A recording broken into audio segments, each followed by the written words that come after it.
Hey yo, it's Saturday. You know what that means. It's the half hour horror with me, Aaron McLean, my co-host. Oh, hey, it's Chase. What's going on, man?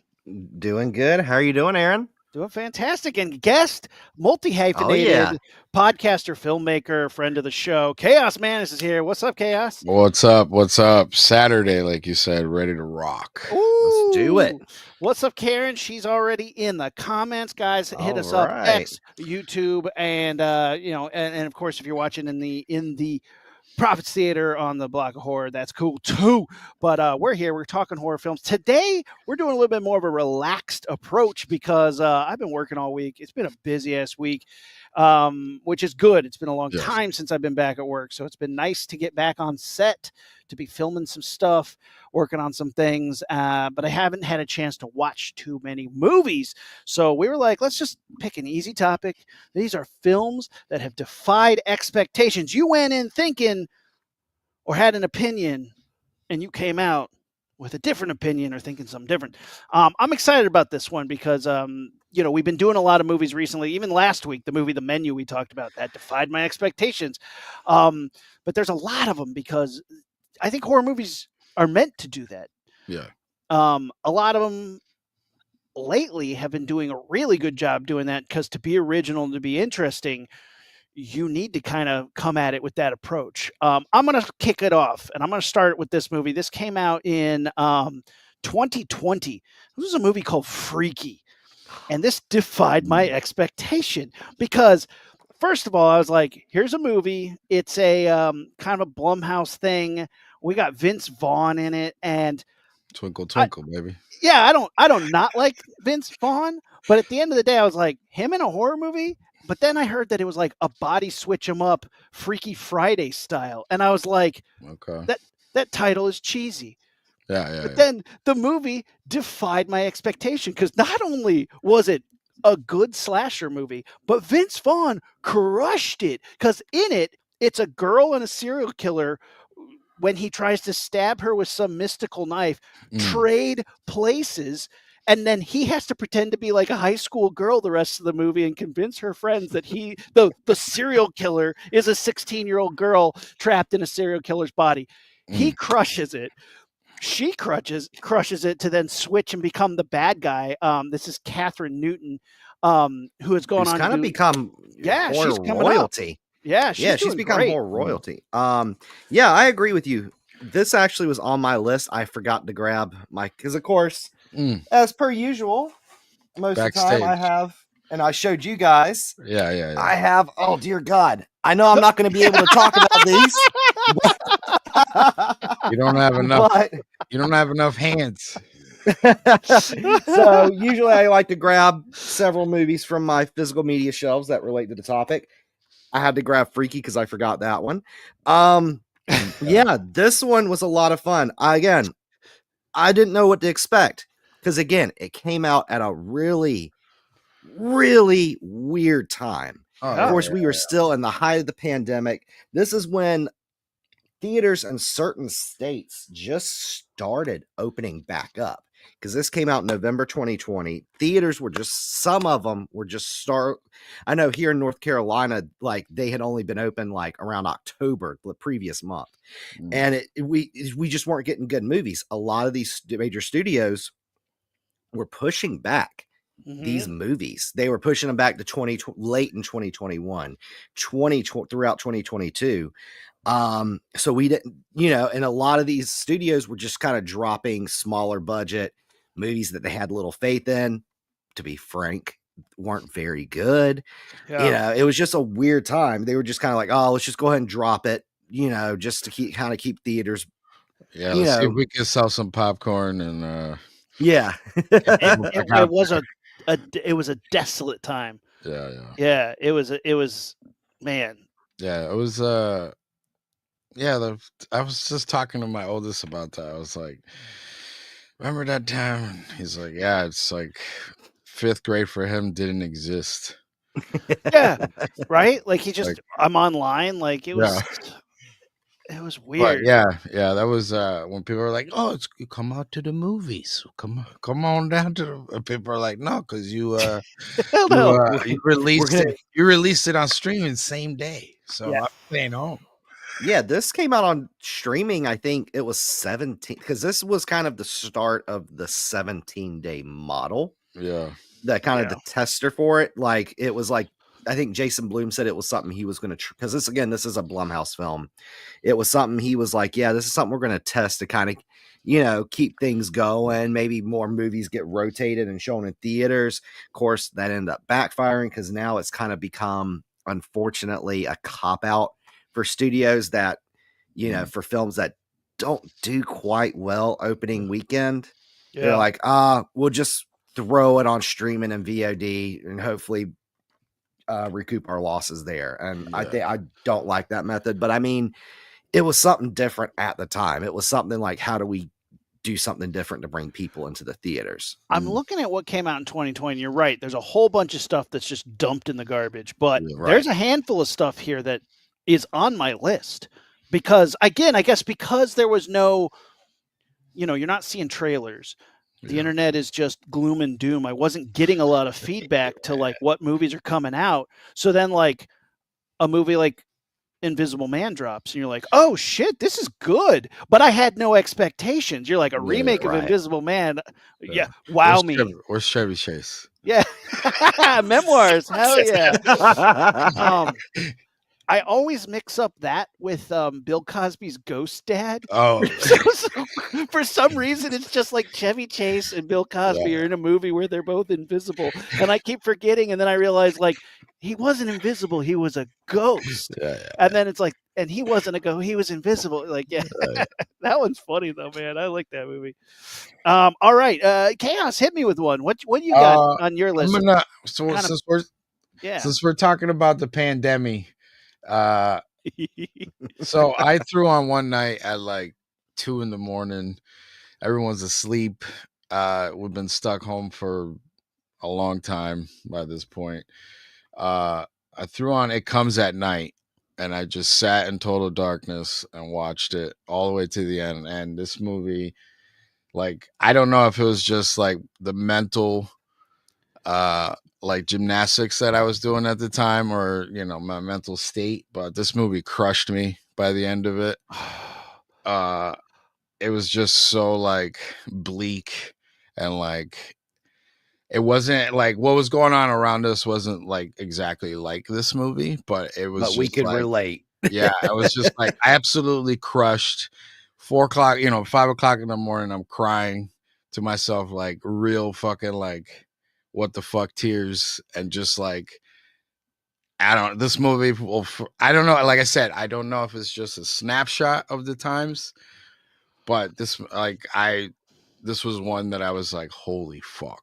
Like, this is one I agree with you. It seems like a lot of people, because I think it came out like what 2018, 2019, but it's 17. Yeah, but it's one of those that a lot of people, when they were stuck at home for almost a year during the pandemic, because I didn't hear about it at all, right? Like I saw it, boom, boom, boom, but yeah, I don't know if it did well or not, but just when I saw it at that point in my life, like it was just everybody when it first came out, people were like, it's boring, it's not really horror, but then it's like then we all survived what real horror looks like. We all went through something that was real horror, and it's not fast, it's not flashy, it is death by boredom surrounded by nightmares. And this movie, I wouldn't say it's fast paced. It's a slow burn, but it is so psychologically traumatic because of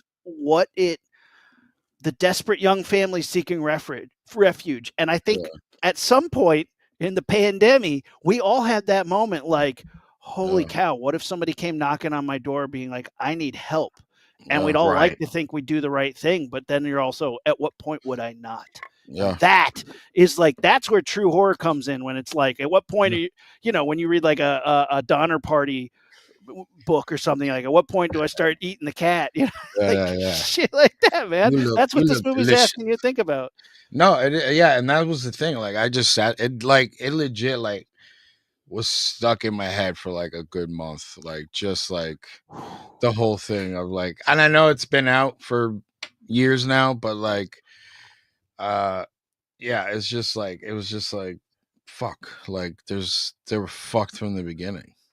Yeah, and Big it's time. Like it's one of those that it seems to be one of those films that kind of got rediscovered during the pandemic because we were going through this really weird, really unsure time. We didn't know what would happen. We didn't know if this would go away, if it would get better, if it would Yeah. get worse, and we'd be living in a fucking post-apocalyptic, weird Mad Max type world. Like, Bro, we I had didn't know. my goggles during those times when I was doing my runs. I had my fucking Yeah. thing tripled up. Like, let me And- get let me go. And it's like people kind of wanted to rediscover these films that we could somewhat relate to. Yeah. And It Comes at Night's one of them. Another one that was actually popular when it came out like 10 years prior, but got rediscovered because of the events that were going on was Steven Soderbergh's Contagion was another one that a lot of people that I kind of compare. I kind of put those two where people were like rediscovered those during the pandemic because we were just sitting at home. Yeah, Netflix curated the pandemic list. Yeah. I mean, along with Tiger King and yeah, get me back. I want to go back to like Outbreak movies when it was still like fanciful. Like, give me Outbreak with a little monkey. You know, yeah, monkey yeah. is- you know that Dustin stuff. Hoffman Yeah, was right. Dustin, yeah, my man Dustin Hoffman. He's was monkey. saving the day. That was the shit that like, please don't eat my cat, Aaron. But yeah, like I said, this movie for that time, like this was If it was straight fucked. You're 100% right. Yeah. It's kind of it's one of those ones that hits you, kind of like The Invitation, where Yeah. it just like at the end you're like, damn, The Road, damn. Yeah. It's like, hey, remember that movie, The Fog? Not The Fog, The Mist, and how The fun Mist. it was with the monsters, and at the end we hit you over the head. There's something about patience that you need to explore. The ending of that, The Mist, just kicks you right in the Hits nuts. you right in the like- teeth. Yeah. Movies like this are like, hey, we're going to get rid of all those fun monsters from The Mist and just have it be the gut punch the whole time. And you're like, Yeah, and huh. that's the thing with this. Like once I, like the trailer made it seem like it was going to be a creature feature, like a wolf. yeah, like all this stuff, and then like it's like, oh no, like the creature feature is the mind fuck. Yeah. Of like making these like life or death situations, and it's like, but you're wrong.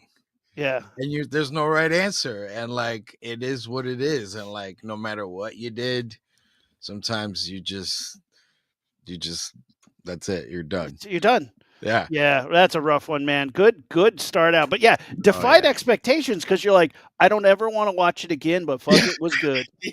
A plus, 4 stars. Yeah. But never again. Like, there's a lot of movies like that too. We could do a whole one on, and not all of them are horror, but it's like, you know, a lot of shit, a lot of like, you know, Schindler's List. It's like, great movie. Yeah. But I'm not watching that again. Yeah, when am I in the mood? When I'm sitting down, I'm like, go on Schindler's List. time for some. Hey, honey, it's a Friday night. Let's put on a fun little movie. And it's like, nah, that's not Schindler's the List. that's not the move. All right, Chase, hit me with one. What's on your list? You had a huge stack. Yes. Let's shuffle them I up do. and pull one off. What you You got? can do a bunch because my list is a little shorter, but yeah, you can go. You know what? Let me give you a little story here. This is a film that didn't come out when I was alive. Okay. I just kind of discovered it when I was a teenager and kind of discovering and exploring the horror genre. So let me give you a story.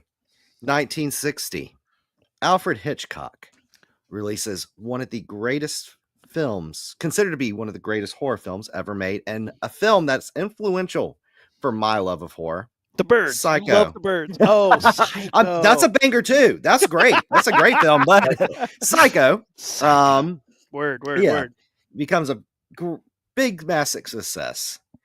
23 years later, they decided to do a sequel. 3 years after Alfred Hitchcock passed away. This is a film I discovered when I think it was on the AMC one night. I didn't even know they did a Psycho 2. I was like, how are you going to follow up one of the greatest horror films ever made with this great film, Psycho 2? Actually, a good movie. Yeah, like a great film.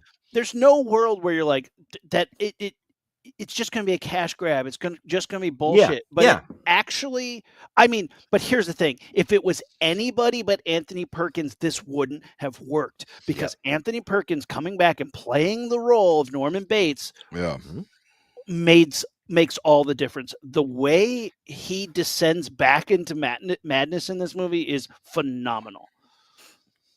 Oh yeah, it's one of those, you don't expect a sequel, a long awaited, came out almost nearly 25 years after the original, to like a Hitchcock style horror film directed by Alfred Hitchcock, a sequel to come out 20 years later in the kind of middle of the 80s slasher boom.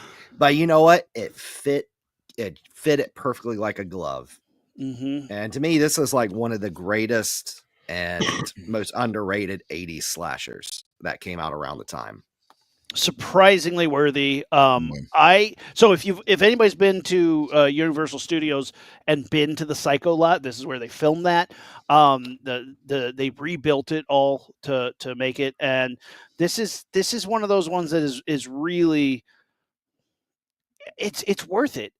You can watch them back to back and it actually holds up. This one has some good surprises in it. It actually has some good kills in it. It is not like a gore fest. It is not a straight like slash 'em up body count movie, but it's about PTSD and how murderers become murderers from the perspective of somebody who's like, yeah, well, I did kill all those people, but I'm better now. It's all good. I was crazy, but I got to be, I promise. But then the phone keeps ringing and his mom keeps calling and it keeps getting creepier and creepier. This was surprisingly solid. And and it's not only you get Anthony Perkins back, you get Vera Miles back, and might want to drop the spoiler warning. I know it's a 42-year-old movie, but spoiler. Yeah, how people are. How people are on the internet. Spoil it. You actually flip the script. Like you get the villain is kind of the protagonist here, and the final girl of the original is the villain. Yeah. So it's she's she's the one kind of committing some of these crimes to make him crazy again, because she doesn't think he deserves a second chance. Which, of course, at the end, he does become crazy again. And, back on my bullshit, everybody. Give the people what they want. Yeah. He does go psycho again. But look, that's fun. That's what we came to see. But showing him get there is absolutely part of it. Is he threw up Cabin in the Woods? I don't. Oh, that one's good. Clicked on the wrong button. 100%. I think Cabin in the Woods is one of those ones I think we all agree. Oh, we on had my list. No clue. Well, go ahead, talk about it, man. What about it defied your expectations? I think from the trailer alone, we were all like, "What?" Well, so I went to go see this just based on the name. I didn't watch a trailer. Yes. Nothing. I just was like, "Let's go," and then went. And when the bird, the hawk, hits the fucking like dome, I was like, what the fuck is this? Like, what are we going on right now? Just from the beginning, when it's like guys in the office riding on a golf cart, and you're like, what? Yeah, because they don't and the whole like choosing things and like free will, as that like like sold as entertainment, and then like with some like corporation based like fucking meanderings, like with like, oh yeah, we made them dumb with the shampoo, you know what I mean, just a little bit though, and then we got the stoner. So it was like they made sure they had the archetypes in the film and like all that stuff. But and then it's like, but then there's like elder gods. Yeah, which is awesome. Just awesome. It's not just like this, like, and then I would say like one of the best, like, Royal Rumble-esque fucking elevator ding, and then all hell breaks loose fucking I You know, oh I- my God, it's the unicorn. the unicorn, the merman. I wish it was merman. That Yeah. movie delivered on so many levels because they kept Yeah. teasing you with this damn merman, and then when Yeah. he showed up, just spewing shit out his blowhole and just ate Yeah. that guy. Yeah, Yeah. impaled by a unicorn, the Hellraiser, the nods to everything, like Yeah. it it delivered on every level, and it just blew me away. I was Yeah. so blown away when I saw this movie, and literally went to the theater by myself because it was just like the trailer. I was like, I don't know what this is, but I saw a bird crash into a like holographic force field, so I need to Yeah, go. yeah, I need to yeah. go see. Yeah, what are we talking about here? And that was before all those what's his name? What's his name? The Hemsworth guy?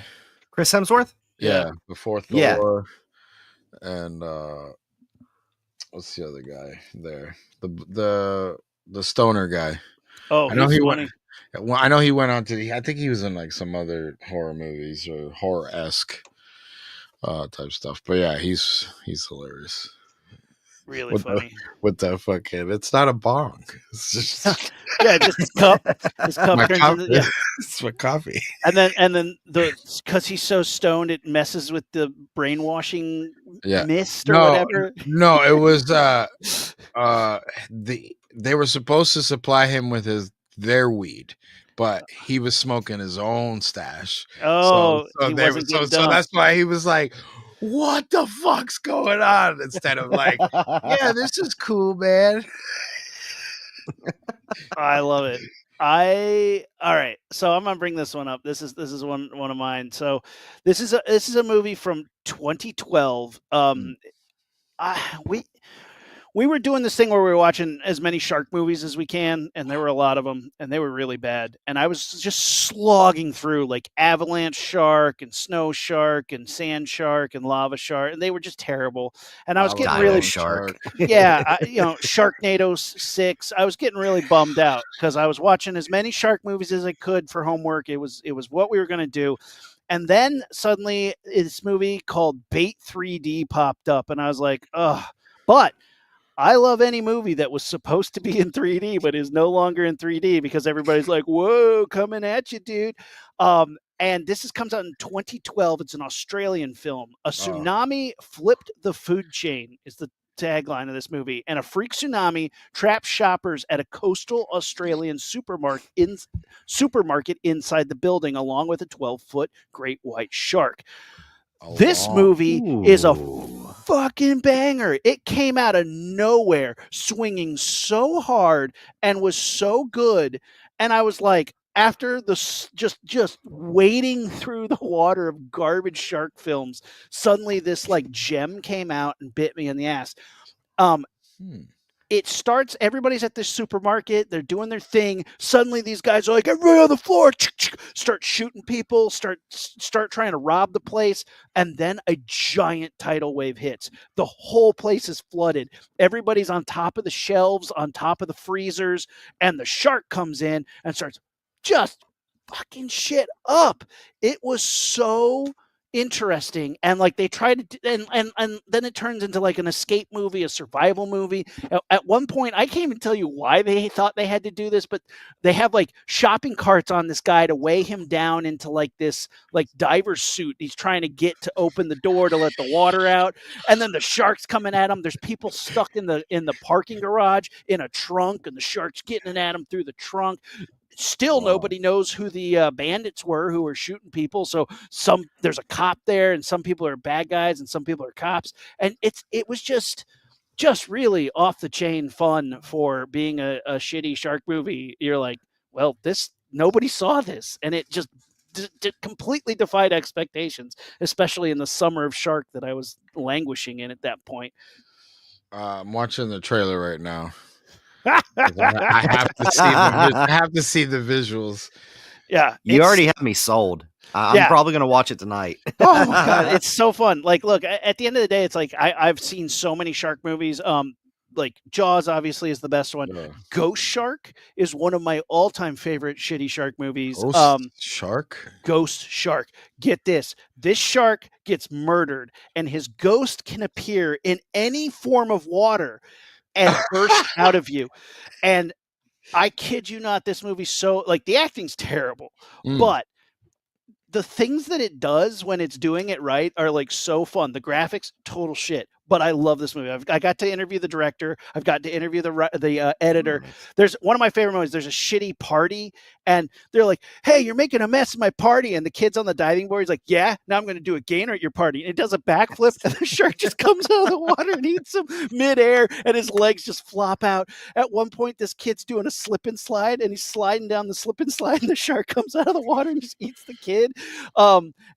Guy, cup of water has the fin floating in it, and the guy drinks the cup of water, and the shark, it's just so, it delivered on every account of that bullshit. And then like a movie like Bait delivers on what you want to see in a shitty shark movie. Bro, Hell yes. right when you said that, delivers on a shitty shark movie, it was the part where the kid's like, all right, come on, motherfucker. And he's underwater. Yes. And the shark's swimming at him. Chung, chung, pow, pow. I kid. Yeah, you guys got to see Bait. I put it on the list. Mike Lothar worked on Ghost Shark at Sci-Fi Channel. That is so exciting. Nice. The slip and slide scene. Hell yeah. Orphan First Kill. Boy, that's a good one. I didn't see it. Yeah, the first I was not a fan of the first movie. It was fine. It was fine. She was the best part of it. She was a really good actress. I think that as a child actress goes, she was great. But there were so many things where you're just like, just somebody tell the truth. Like just tell people what's happening. And no adult was acting like a normal human being, and the child is just so creepy. Yeah. But yeah, I guess I'll give Orphan First Kill a. Yeah, and I think it's one of those. Like the thing is, she was only like 11 when the first one came out. Great actress in that. Yeah. Oh, great. She was great. And then when like this new one came out, like 14 years later, she was like a 20-something-year-old woman and looked like a 20-something-year-old woman. And I'm just a baby. And just some of the stuff they did, like put a filter over her face to try and make her look young. And then like they would have like the actors like Julia Stiles and the actors playing like her brother and her father wear like the Kiss glam rock platform boots, like when they were in scenes with her. Oh, they hit him with the Tom Cruise boots and Interview with the Vampire. Get a fill. We need some apple boxes out here. Just get them to stand on those. Oh, that's funny. Chase, what's another one you got on your list? You know, this is one I preach about a lot because it is fucking underrated. Preach. And no one seems to know about it. 2023's Cobweb. What does it say? Lizzie Kaplan and Anthony Starr. Huh. So this one, I have not heard of this movie. Is that Homelander? Be prepared because I am about to preach this greatness. It's very divisive. There's a lot of people who don't like it. I love it. So this was one of those. It was done by Lionsgate, and it was kind of one of those. Lionsgated it like they've been doing lately and just kind of throw movies out there with no promotion. I happened to see the trailer for it. In summer 2023, they re-released Terrifier, the first one in theaters. Yeah. Mm-hmm. And I went to a showing of that and they played the trailer for it. I was like, and it looked weird. I was like, what's this? Like, I'm interested. And then I look on my phone and it's coming out the next day. So it was the first time I had heard about it. It unfortunately got dropped in Barbenheimer opening weekend. Yeah. So everyone kind of, which both of the Barbie and Oppenheimer made Izzy, like Izzy said, it not to mention this came out during Barbenheimer weekend. No one really seemed to heard about it. So basically it is about a young boy who is bullied and lives with his very controlling, very paranoid parents. And he starts to get woken up in the middle of the night by hearing knocking on his wall and voices coming from his wall. He talks to his parents and they start acting really, really weird. And then this voice in the wall saying stuff like, stand up to your bullies, hurt them, stand up to your parents, hurt them. Like it's, I don't want to say any more, but it is absolutely phenomenal, I All think. right. All right. Cobweb. Yeah, On Anthony Hulu. Starr. Yeah. That's Homelander, and so I'm looking at it's produced by Seth Seth Rogen, Rogen. and Evan Goldberg. All right. Evan Goldberg, really? That's funny. All right. Yeah, definitely. If you get a chance, check this one out. It is like, Yeah, to it looks me, looks like, creepy. it's a hidden gem. I mean, the ending is a little bit kooky, like with some kooky CGI, but for the most part, it's really good. Yeah. And like Izzy said, it reminds them of a low budget mix of Barbarian and Malignant. All right. I mean, Barbarian's on my list for sure. Mine I mean, too. I was Same. very surprised that Barbarian. Same. Yeah, Barbarian came out of nowhere because it was like the trailer did not tell me anything, Mm-mm. and then when I started watching it, I was like, "This is so creepy." Obviously, that Skarsgård's going to be a creepy serial Yeah. killer. So Yeah. obviously, like, Here's a red herring. yeah. Yeah. What a good red herring. And like, again, if anybody else had it, and then like I'm watching this movie and I was like, I thought that guy from Tusk was in this. Yeah. I thought, what's his He name? shows up more. Justin Long. Justin Justin Long. Long. I was like, I thought Justin Long was in this movie. Am I even watching the right movie? Yeah. And then just when they start finding the creepiest of shit, like this movie had me screaming at the TV, don't go down there. Like very rarely does a movie get me that amped up where I'm like, when she starts going down the hallway, when the door opens, I'm like, get out, get out. Yeah. I'm screaming at the TV. She goes down, finds the secret passage, and I was like, what the fuck? All of a sudden it cuts. She gets attacked and it cuts, and all of a sudden Justin Long's cruising down the one in Malibu. California girl, or whatever song was out. And I was just like, this movie has yanked the rug out from under me. I don't know where it's going. I don't know who the good guys are. I don't know who the bad guys are. I'm completely lost. And this filmmaker is a deranged, dangerous human being. And I loved it. Yeah. And, you know, this is one of those that kind of was unexpected because I had seen like little snippets of it and the trailers gave nothing away. It would just be like, see Barbarian. It would like show a shot of Bill Skarsgård looking creepy or like knocking Justin on Long. the door. Yeah, running, stuff like that. Adrian, who was in our block of horror roundtable talk, was the one that talked me into seeing this because she went to go see it in theaters opening day solely for Bill Skarsgård. And she was like, I remember she was just texting me for like 2 weeks. Hey, did you go see Barbarian yet? It's really good. It's amazing. Hey, did you go see Barbarian yet? Then finally, it was like one day she was like, when are you seeing Barbarian? So I remember right now. Yeah, that's actually literally how it went. Like I remember looking on my AMC app, seeing there was like a showtime at one of the AMCs near me in like 15 minutes. And I was like, okay. I was like, I just bought a ticket. I'm going right now. Thank you. Then I didn't know what to expect, and it was just it blew me away, and it ended up being one of my favorite, not just horror films, but one of my favorite films of that year. It just got weirder and more like nuanced and like, wait, what do you mean? Why is that milk bottle so big? Yeah. Why does it have a hair on it? But then like when it cuts to the neighborhood and it's like before everything got messed up, you're like, what am I watching? It was so good. My brother loved this movie so much that he actually wrote a little fan fiction at the end of it. Not gross. Don't get your mind out of the gutter. This is after she escapes.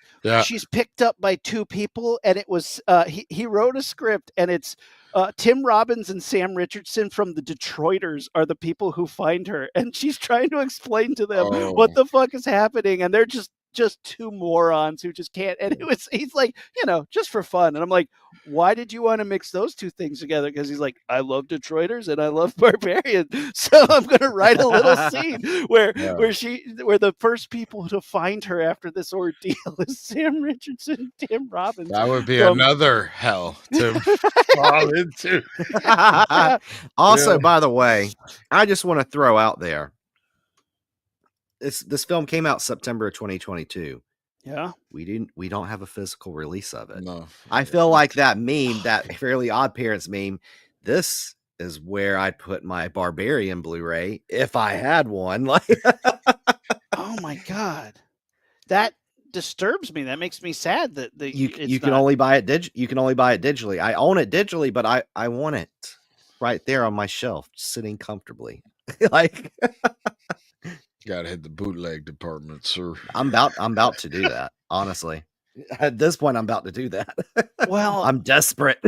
Even to that, right? Like, if it doesn't have physical media, it's going to be hard to find it in a bootleg form because they'd have to rip it from the never mind. We're not going to get into bootleg. Oh, hey.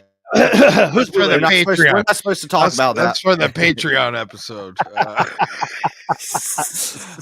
Yeah, I'm like, how? We're not gonna get into that. And welcome That's to the underground episode. Yeah. All right, Chaos. What's another one? What's a good one on your list? I'm gonna go with something I watched recently. I've been a fan of the what's it called? The Quiet Place.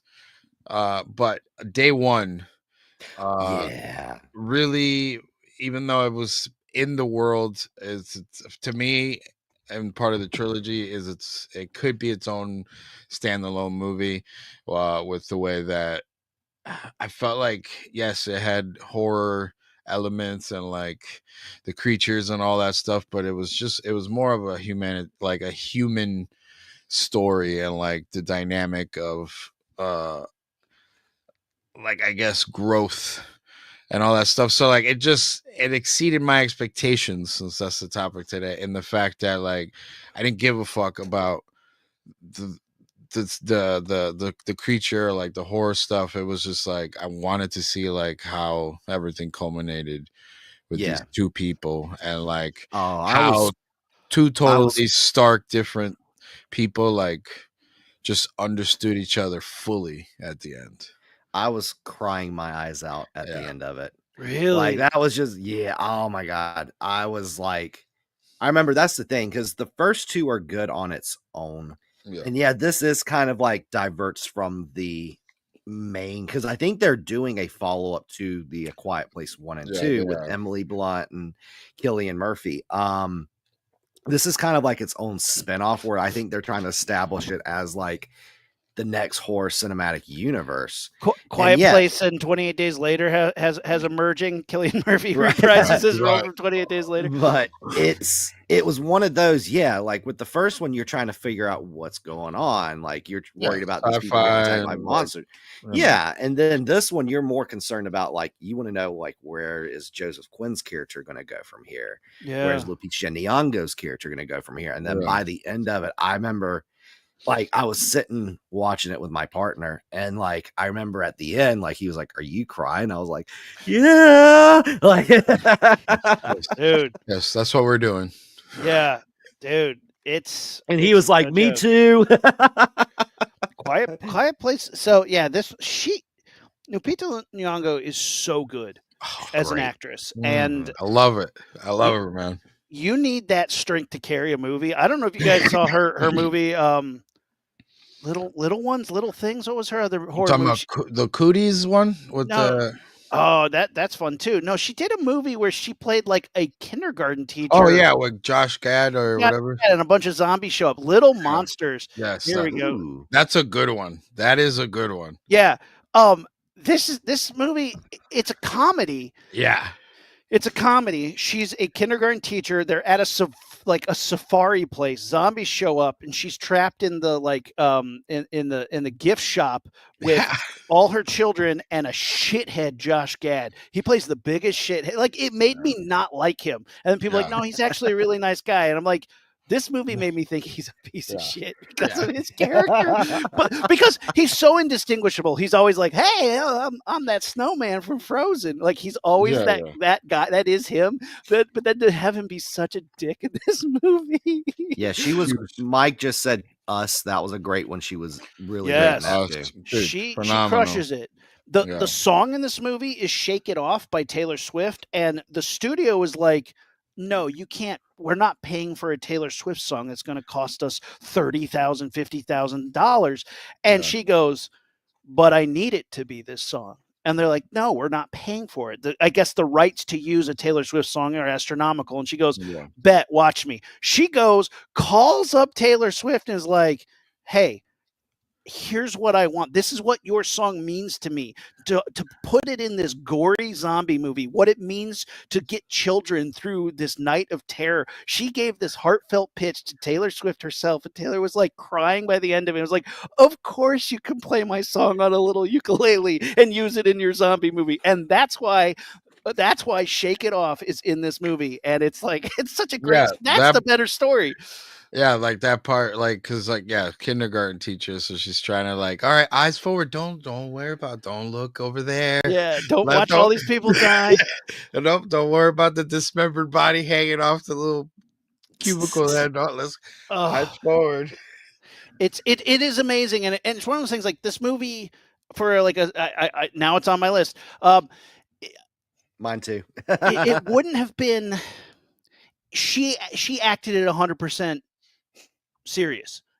She's like Michael Caine in a Muppet movie. Like she's surrounded by zombies and idiot kids and this goofball Josh Gad, but she plays it so serious and so real, and she's such a good actress. Oh. She brings everything to this film, and it is that's a fun one. Yeah. So like that's the thing, like you said earlier about carrying, because day one is just like, yeah, there's other people and all that stuff and like callbacks and flashbacks, but She's it's carrying just- that movie yeah. on her back. yeah, you know what I Like, mean? Her, and then like halfway through the film, she gets Joseph Quinn, who's a great actor in his own right. Yeah. Like just the last half of the movie, it's just them carrying that entire film on their back. Oh man! Oh man! Oh man! I have such a big list. I'm trying to think of what's a good one. Okay, we're gonna do it this. So we've all seen. I mean, like if you're a horror nut, you've seen Prom Night. Prom Night is it's a decent slasher. It's a classic in its own right. You got Jamie Lee Curtis. the Scream Queen herself. But a movie that defied my expectation was the sequel, which is Hello, Mary Lou, Mary Prom Lou. Night 2. I thought this movie was going to be absolute garbage. Because first of all, Prom Night 1 doesn't have any ghosts in it. There's no supernatural elements. And this movie was like, yeah, now there's a ghost at the same school. And you're like, what? Mhm. What are you talking about? But the movie was having so much fun being so weird that Yeah. I was blown away by how good this movie is. And it has no right being this good. It has some kills in it that are so creative because they're like, ghosts, man. And you're like, wait, you didn't establish that the ghosts can do that. And they're like, are you? We do just you know? did. Yeah. We just did. Yeah. Who are you to say what the ghosts can and cannot do? And I'm like, fair enough. I mean, I'm gonna have to throw this up because everybody should watch it, but it has one of my favorite moments. This woman is in the locker room, getting showering up, and some creepy shit starts happening. So she climbs in a locker, and Mary Lou's creeping the hallways. A possessed person with the spirit of Mary Lou inside of her is creeping the hallways, and you're like, oh man. She's going to find her in the locker, and she looks over to the locker through the little slits. You see the woman's eyes, and all of a sudden, all the lockers go kaboom and just squish her out of nowhere. Yes. We got strong ghosts. We got strong ghosts. Yes. Carrie's got nothing on us. I'm King Kong, motherfucker. So good. It is such a good moment because you have no clue it's coming. It's surprising as fuck. It's done with like miniatures in a way that's beautiful and like amazing. There's multiple times in this movie that it surprises the shit out of you with the cool special effects, the bitch and ghost shit, people melting. Like, come on. This movie, it takes a minute to get there, but like right around 30 minutes, it takes off and doesn't let off the gas. And I love it for it. It's campy as hell. Super great. So good. So Hidden good. Gem Haunt Haunt season 2024. Spooky season vibes. Yeah, I haunt do. season was good. yeah. Haunt season was good. I got one All right, that hit me with it. that came out last year, and this surprised the hell out of me. Like, I was sitting in my car for like a good 5 minutes processing, like, damn, I thought this movie was going to suck. Yeah. One of those. I literally only went to see it in theaters just to kill a couple hours on a Sunday morning. Uh, The First Omen. Mm. Oh, okay. Yeah. Yeah. You know, this Definitely is better one of than it had any right to be. any right. And the thing is, like, really, none of the Omen movies are great except for the original, in my opinion. Yeah. The rest of them are disappointing. The remake, the 2006 remake, is one of the worst films I've ever seen. Like, no exaggeration. And the thing is, I thought this was going to be, because the Omen, the original Omen. I can't say the first Omen anymore unless I'm talking about this one. But They did that on purpose. I think they yeah. did that on purpose. So the They did. original Omen was released in the 70s by 20th Century Fox. Of course, in 2017, 2018, 20th Century Fox was bought out by Disney, which means Disney acquired pretty much all of the 20th Century library. Omen, Alien, Predator. I thought this was just going to be another Disney cash grab. And it was just going to be a half-assed prequel. We're just going to do a prequel to this horror movie because it's a popular IP and people will go see it. But no, this one had a great story. It's relevant for the time, well acted, and it was genuinely creepy. There was a few moments that actually got me, and I rarely get got by jump scares. So That's awesome. Fucking And boo. this was this was a good year for creepy nun movies too, because we had that one with Immaculate. I love Veronica, which was Paul Verhoeven's horny nun movie. I mean, as a genre, like creepy nun movies, I love. The Nun is an okay one, but like, yeah, just okay. Just Nun 2's bad. Bad. Don't see Nun 2, but okay's a little generous than what I would say, but look, again, as a subgenre, creepy nuns I kind of dig. Horny Veronica, nun, how are you still alive? yeah. You watched it? That was the one that was like, it'll kill you. Yeah, no, I mean, Scariest movie ever. kill me. Yeah, I mean, I watched it too. So did something else. It did something else for me. I don't know, man. I liked. I get, like I said, scary nun movies. I like horny nun movies. I like even more. The Devils, Veronica, like those movies were hot. I mean, it's great. But the first Omen, I have one gripe. My favorite scene from the first Omen was the whole thing about the jackal, and they open up the grave and there's the jackal bones in there. And this movie, I was expecting it to be born of a jackal, and they didn't do that. And they kind of explained it, but I was like, I get it, but I was just hoping there was going to be this jackal birth in a human, which would have been just gnarly. But awesome. They shied away from it, which again, for the movie they made, that makes sense, and that's fine. You explained it well enough for the sake of it, but yeah, surprisingly good. This one definitely a expectation defying. And I think they did change that to kind of coincide with the Roe v. Wade thing. Yep. Because there's a lot of stuff, like, and Immaculate has that kind of big time thematic element in it too. Which, yeah, that was the thing. This was getting compared a lot to Immaculate. Those two movies, Immaculate and First Omen, were getting compared a lot because it was very similar stories. For me personally, I think the First Omen did it better. A big time. Way better. Yeah. 100% agree. Yeah, I haven't watched either though, so I might have to. Yeah, man. It's worth checking out. It's a good one to watch with the original. Watch the original Omen first, and then watch this one because it refreshes the lore with you, I think. Okay, yeah, it's been a long time since I watched the Omen. And yes, we did talk about Cabin in the Woods. That was early on. I saw someone mention Heretic, which I just watched. Oh, hold up. I'll be right back. Oh, he's got it. Get that stack out. Hey. Yeah, Heretic since Inca Oh, mentioned it, yeah, this was Ooh. surprising to me. Like as oh well. yeah, this is A24's new way they do physical. Yeah, Is they do it like Slipcase. some Ooh. case for all nice and fancy. What surprised me was the Jar Jar Binks impression at the Yeah, beginning of it. dude, he was hitting him with the references. Like I was Yeah. like, what? He's like, you don't think you Lana- can be a god? Like Lana Del Rey, Yeah. creep. it's the same song essentially, right? They're singing the. It's like So good. Hugh Grant, you scary. I was really impressed with that too. Yeah. Like that was not.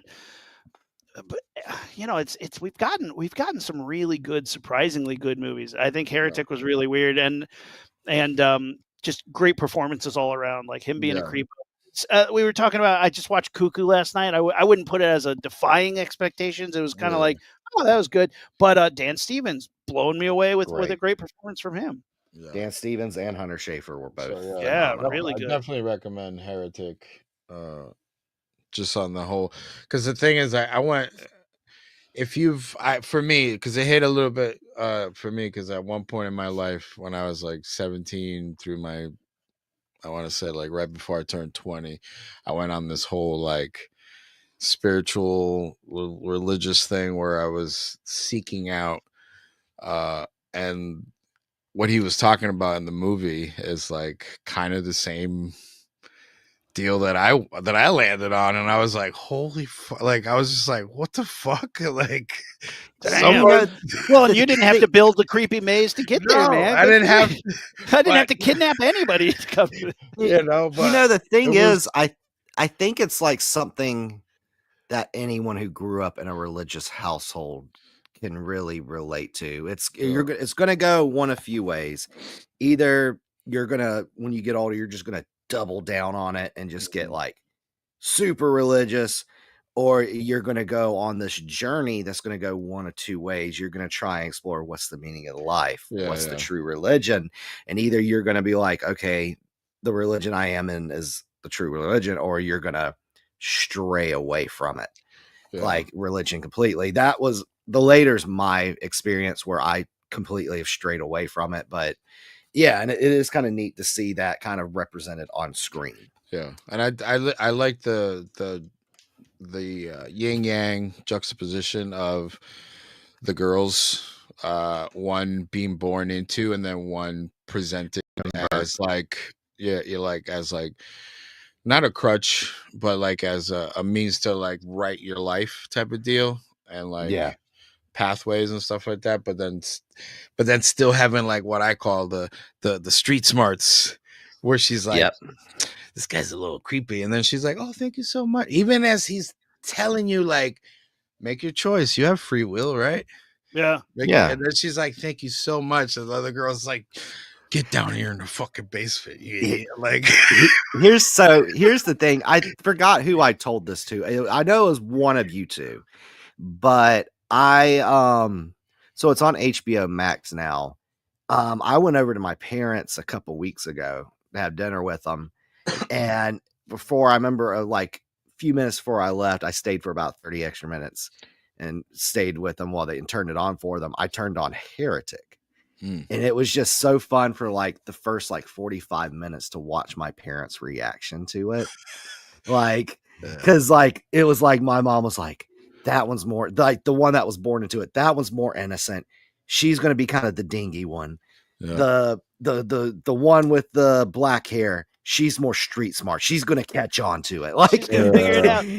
Yeah. And like, I remember my dad had like texted me after, like, cause they had finished it later on. My dad was like, that was so good.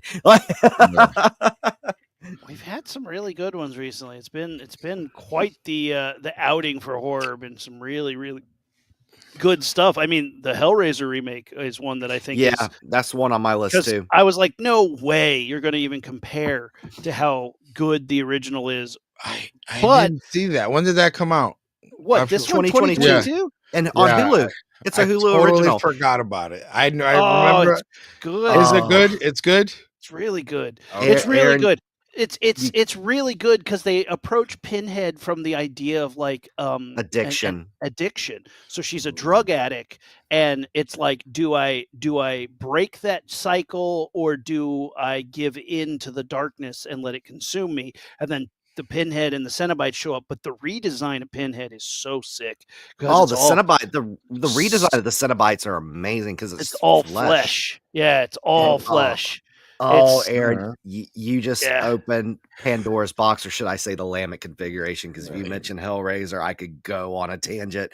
As you can Yeah. see, it's like one of my favorite. Just say, okay, we did an episode in November Oh, the it's chicks on in it? YouTube.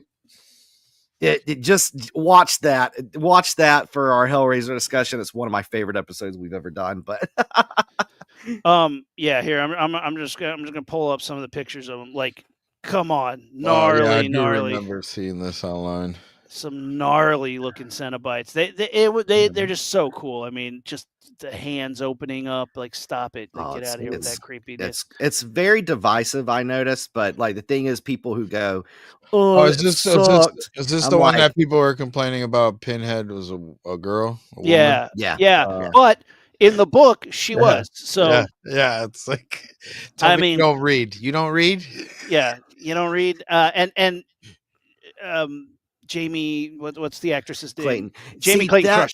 crushed it. Yeah, the thing is that was perfect about it was, yeah, like Pinhead in the book is described as kind of female, but also somewhat androgynous. Yeah, yeah. And Jamie Clayton, I think, has said Jamie Clayton is a trans woman, and she said that's the reason why she wanted to do that role, to kind of explore that kind of theme in it. Well, and Okay. it makes sense for what the movie that they made. And Yeah. I just like, and when this came out, we talked about it. It's like in the 80s, like BDSM and leather culture was still taboo. We have fucking goth culture. yeah, we sell that shit at Hot Topic in the mall now. That's not Yep. taboo anymore. Yep. There's nothing shocking about it. So if you're gonna redo Pinhead and just do it all just flayed flesh, that's gnarly. That's still shocking. That makes your skin crawl. I love the design. I loved how freaky it was. I went in being like, oh, I'm just gonna see it for the sake of Hellraiser, but to have it be so damn good and actually pull off what it came to do, I was like, all right, right on, man. Like, that was dope. I want 20 more films with Jamie Clayton as Pinhead. She was Please. so good. Like, Oh we my could. God, she There's was so so great. much you could do with this. Like, especially if you're looking at it from an addiction angle.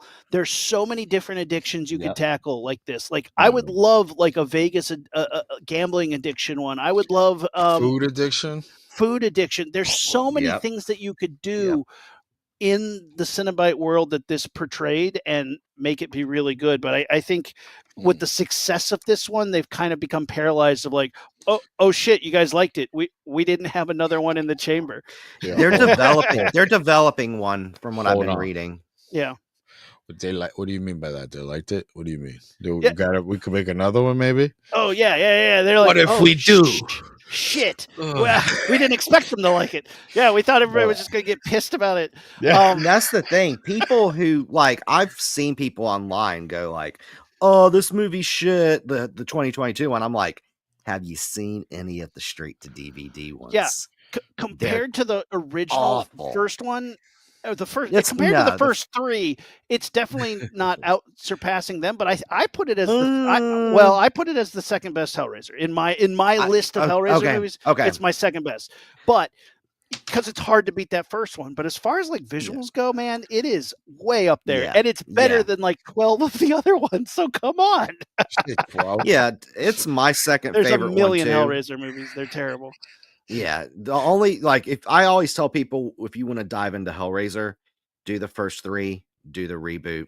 Those are all three great, or all four great. Yeah. Another one that surpassed my expectations that I want to talk about that I saw on your list, Aaron. Thanksgiving 2023. Yeah. Thing is, Eli Roth has a very mixed record for me. Oh yeah, he's made some really great films. He's made some really bad films.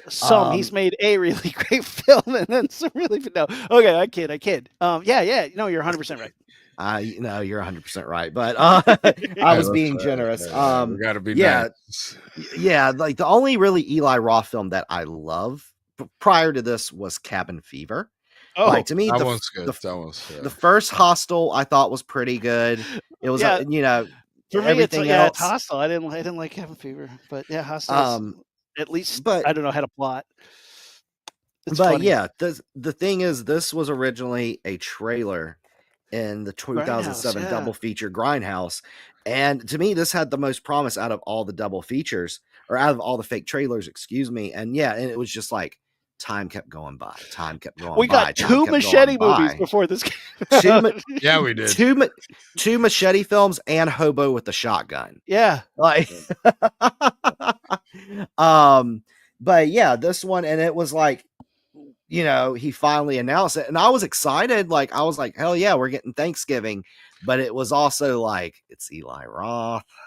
Yeah. You Is he know, gonna pull it off? it He could, did. It was yeah. good though. Oh yeah, and the I thing thought is, it was good.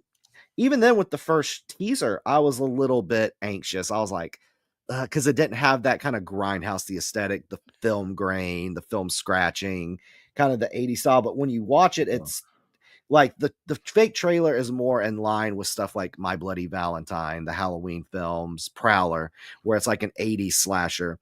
The actual movie itself is more of a Scream 90s inspired slasher. Yeah. Yeah. And it's solid. I'm looking at all the other ones. Yeah, Hobo with the Shot. I forgot that Hobo with the Shotgun was one of the trailers in there. Yeah, and Thanksgiving has Patrick Dempsey, McDreamy, Yep. or as I remember him, Lover Boy. Yeah. Yeah. Yeah. I love Machete too. Yeah, the Machete movies That's are a great freaking one. great. Well, the first one. Yeah, the second one's fun, but it's I wouldn't say great. I only like the lady. I only like the Lady Gaga part. Yeah, yeah.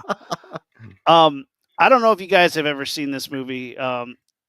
Anthony Hopkins with a ventriloquist dummy. I don't particularly care for ventriloquist dummies. I think they are scary and annoying. And the movies that have been made with them haven't been that great. Don't Speak or whatever it is. What is it called? Don't I don't breathe. know. There was one a while back that was like from that like Blumhouse era that was a ventriloquist dummy. That it was creepy but not great. This movie is absolutely batshit terrifying. Um, it's Anthony Hopkins and a ventriloquist dummy try to like get too stressed out, so they go to a cabin out in the middle of nowhere, and it's kind of like The Postman Rings Twice, where he falls in love with the lady who runs the cabin, and her husband's kind of a piece of shit, and then the dummy's like, "We should get rid of those guys," and he's like, "What?" And him and the dummy start talking a lot. Then his like agent shows up, and it's one of the greatest scenes. I think it's one of my favorite scenes I've ever seen. And he's like, "I'm fine, man. I'm fine." He's like, "You've been talking to the dummy a lot." He's like, "Yeah, but I'm fine. You know, it's just, I'm practicing the act." And he goes, "Really?" And he's like, "Yeah." And he's like, "Go 2 minutes without talking to the dummy." And he's like, that's so silly. That's so silly. He's like, "Can you do it?" And he's like, "Yeah, of course I can do it." So then for 2 minutes, you watch him start to boil alive, trying not to go into the dummy's voice. And the whole time, like the dummy's like looking at him, he's looking at the dummy. The manager's like, "Holy shit, you can't do it." And then he ends up killing the manager. So it's like it's so good because the whole Magic. time you don't know if the dummy's alive or not. They make you think. You're like, maybe this dummy is alive. But Anthony Hopkins destroying it. He's young too in this movie, younger. It's fantastic. The performances are amazing. It defies expectations because you're like, it's a movie about a spooky dummy, isn't it? And you're like, yeah, but it's so much more than that because it's the dummy convincing him to kill. Well, it's him convincing himself to kill people using the dummy as an excuse. Or maybe not. We don't know. The movie leaves it up to you. It's so good. Really, really crazy. But I came downstairs one day and it was on TCM. We started watching like midway through and I was like, this is wild, and had to go back and watch it from the beginning later. It is great. All right. Magic.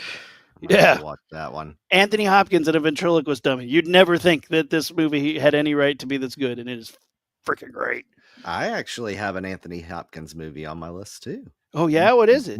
2002 Red Dragon. I know That it's is- somewhat divisive, but here's the thing. Silence of the Lambs is quite possibly my favorite film of all time. Hell yeah. They tried to do a sequel with Hannibal in 2001. I love that movie. Really? Okay. Look, I'm in high school. It's one of the goriest things I've ever seen. I love Julianne Moore. Like one of my favorite She's actresses no at the Jodie time. Foster. Yeah, she's no Jodie Foster.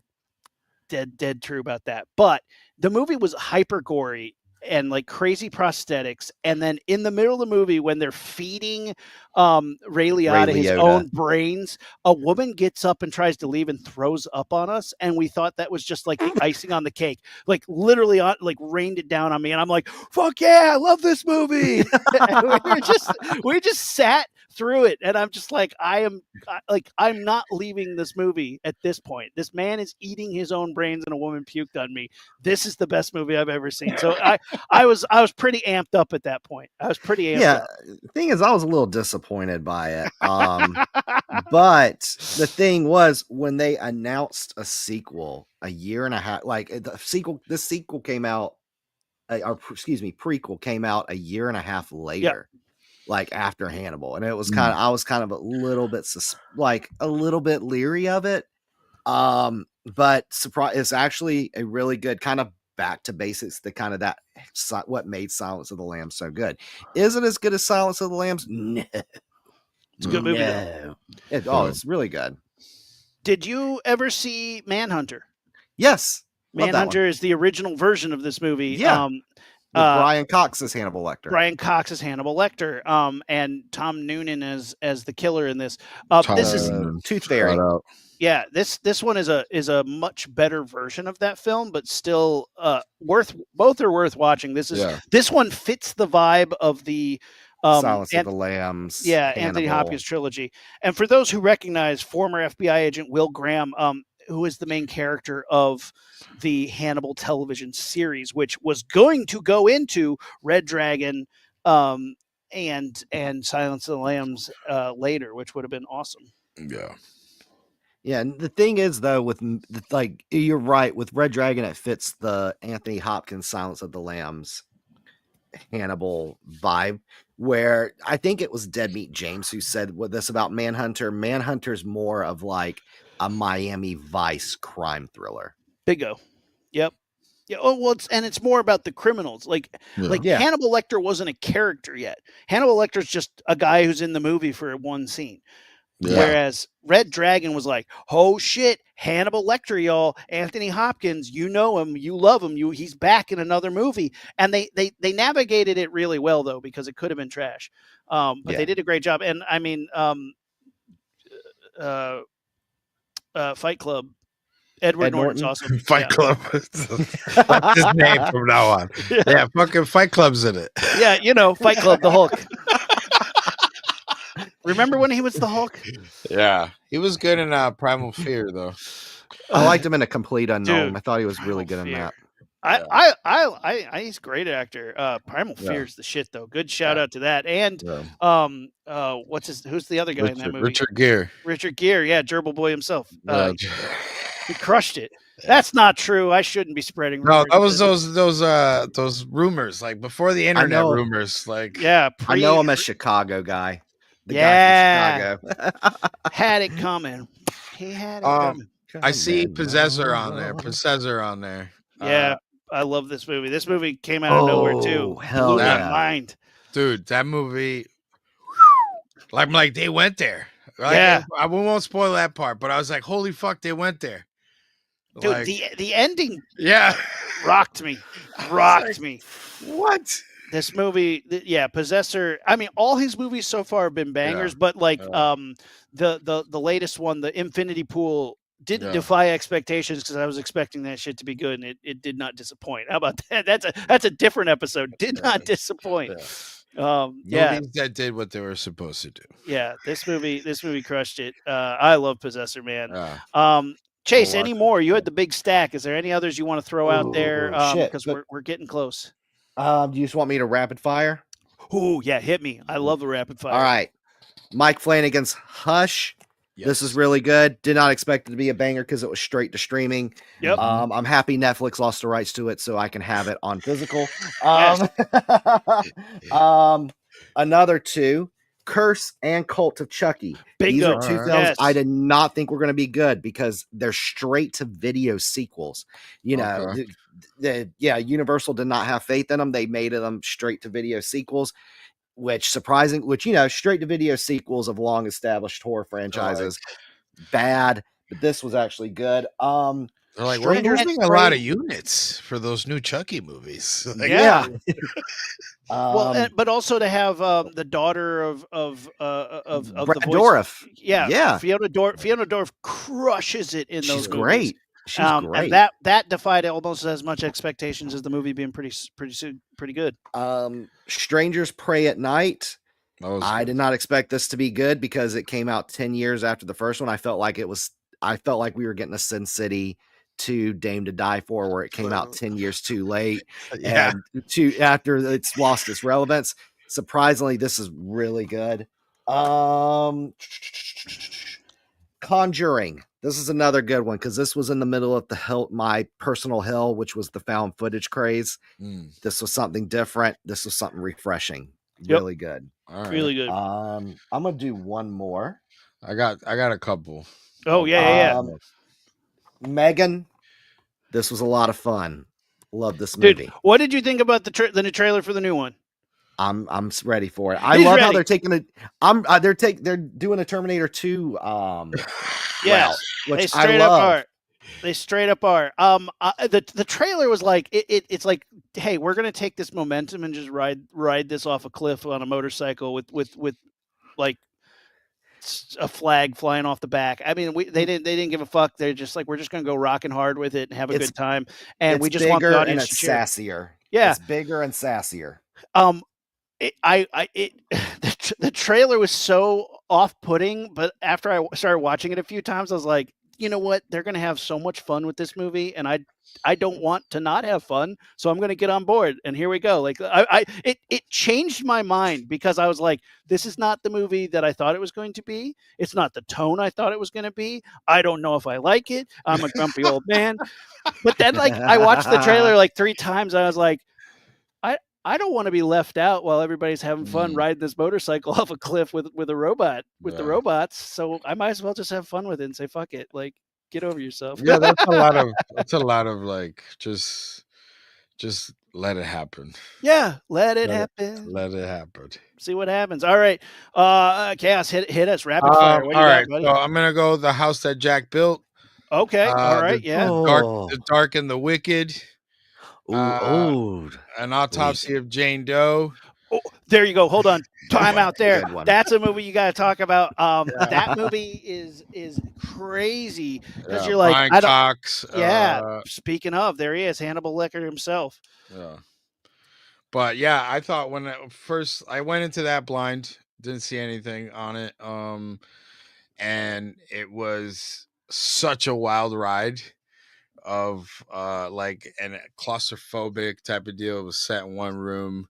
They never left that area, and then like it goes to another one of those things that like no matter what you do, it's kind of like you're doomed. Yeah, it's already been written, you know what I mean? And I thought for the lore and everything that is around it, it was great that it was done in teaching like through the autopsy, you know what I mean, and finding like the clues and all that kind of stuff. And it was, you know, it was awesome.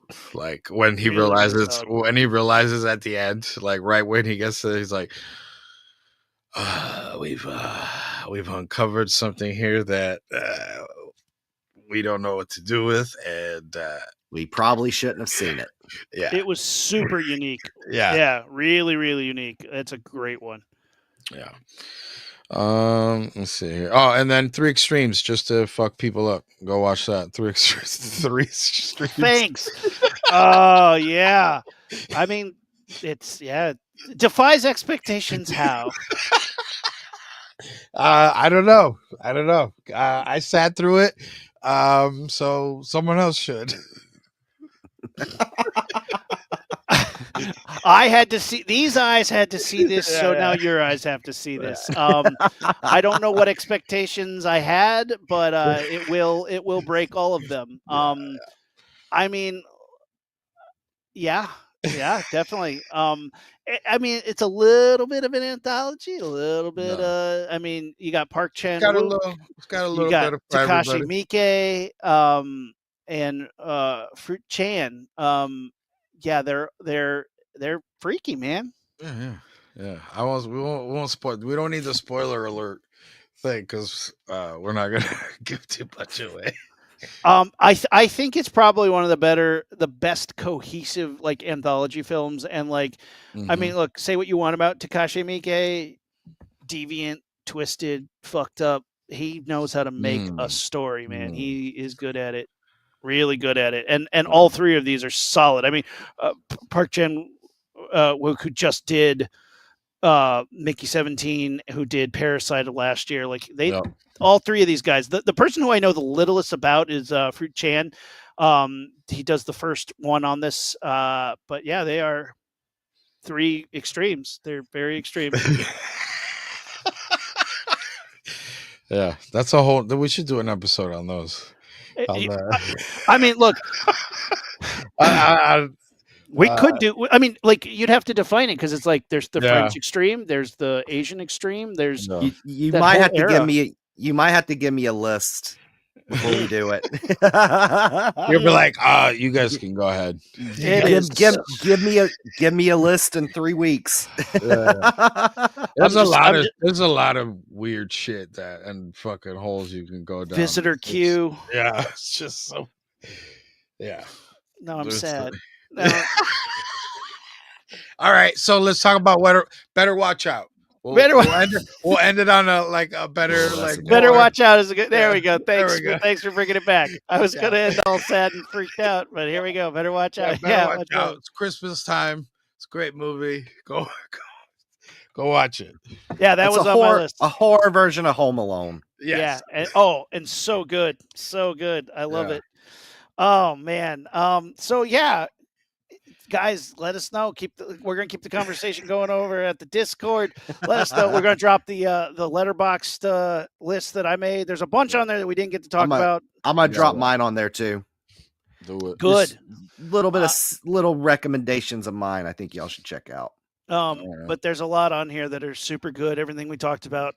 You put 3 extremes out there? Thank you. Man, you said it. If we talk about it, if we talk about it, I throw it up there, man. Yeah, you guys got it. I mean, you did this. This is what you do. You caused this. I mean, I almost had Inside on here. I really did almost put Inside on here because, again, I didn't know it defied my expectations. I came out going, hell yeah, Martyrs.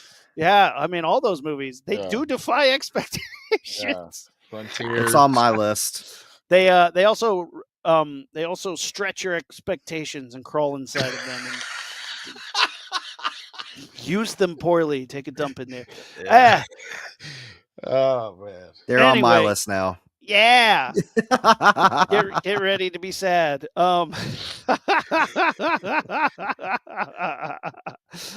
got to give away some blood coin. I think it's going to be Expectations. There you Expectations. Go. Here we go. Defying expectations. I hope I spelled it right. Expectations. Hell yeah, I can't spell for shit. So can I get it in a sentence? Yeah. Expectations. Lower your expectations. No regrets. Always a pleasure. Chaos, any plugs? I mean, you got a lot of shows. You got a lot of plugs, man. Here, just go follow That Straight Show. We're on a little bit of hiatus right now, but we got a back catalog, over 200 episodes. You'll find something fun on there. And then I've been working on with a couple buddies on a cartoon adult animated show called Vampire Surf Cult. Dude, I'm so excited about this. I love everything that's coming out of it, the vibe of it. Everything is looking so cool, man. When that drops, let's get those guys out here on here to talk about it, promote it, and for sure. we should do a screening of it in the Province Theater. Like Yep. I'm so excited that independent animation is and especially in the horror vein, it's awesome. Yeah, yeah. So we're pre-production now. We just finished the Kickstarter run a couple weeks ago, and so we're hoping everything starts rolling pretty soon. But yeah, go to vampiresurfcult.com and also visit the YouTube channel Vampire Surf Cult. But yeah, just that, and I'll be me and my buddy are gonna start, hopefully, fingers crossed, starting pre-production on a short that he wrote, and Badass. see that coming. But yeah, and here, thank you for having me on today. Anytime, man. You know your shit, and we love the enthusiasm and that you bring to it. So it's always great to hear.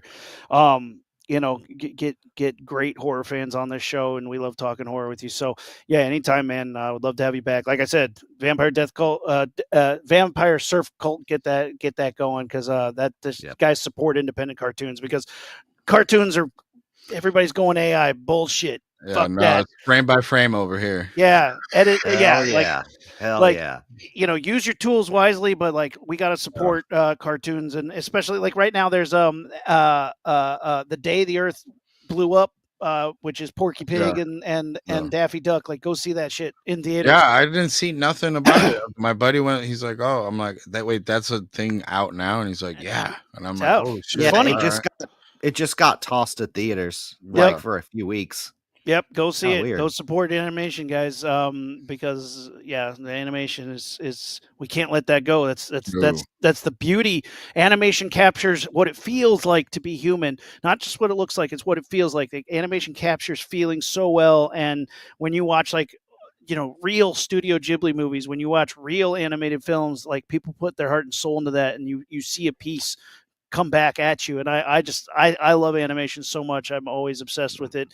I mean, all the old Don Bluth stuff, man. Yeah, that's what I'm talking about, right? Fucking like phenomenal. But yeah. I mean, stop thinking about All Dogs Go to Heaven, tearjerker shit right there. American Tail. Never come back. No, Rockadoodle. Hell yeah. I love that stuff, man. I mean, even get weird. If you want some weird stuff, go look up some Crumb. Like, if you go watch the Crumb movies, Fritz the Cat, the X-rated or the first X-rated cartoon ever made. There's some great stuff out there in the animation sphere. Heavy metal. Beyond Flux. I love the beginning of Heavy Metal. Just sets me off. I love that movie. Hell yeah. All right, guys. Chase, plugs. First, Chaos, thank you for coming on. Always a pleasure chatting with you, whether on here or Wicked Horror Show. Yes. So you can follow me on Blue Sky. I want to make it quick as possible. Blue Sky, Letterboxd, Instagram at @OheyIt'sChase. Also, I'm posting more on TikTok now. It's at @OheyIt'sChase_ at the end. So you can follow me on there as well. I've been posting some videos and promoting Block of Horror stuff. So yeah. Hell yeah. Catch me here every Saturday morning. Love having breakfast with you guys, or an early lunch. Or my other show, Launchpad Pod. Catch me on Instagram at McLean and Abel. We gave away our blood coin, and of course, Block of Horror, everything, all the socials, Block of Horror, and on the Discord, where we'll be throwing up this our letterbox lists. But until next time, we appreciate you guys being here with us. We'll talk to you soon. Peace.